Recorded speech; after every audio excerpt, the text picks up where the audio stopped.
Setting up venues in activities is very simple, but we'll give it its own video anyway. As the name suggests, venues is all about where your activities will take place. Once again, navigate to Activities Setup within the Activities module. Venues are set up in groups, similar to categories. In this example, there are several venue groups already. This is a good example of how to use groups to break down what types of venues you might be using. For example, the Oval group has 3 venues. I'll click Edit to see what venues are in this group. And there you can see 3 oval venues, and that's probably what you'd expect. To create a new venue group, click New Venue Group and enter the appropriate name. Let's add a group called Tennis Courts. We can then add new venues in the Tennis Courts group.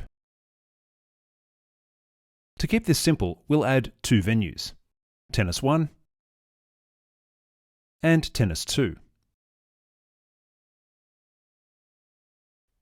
And there you can see that the 2 courts have been added to the Tennis Courts group. Organising your venues into groups with venues within each group will help to keep your venues more manageable.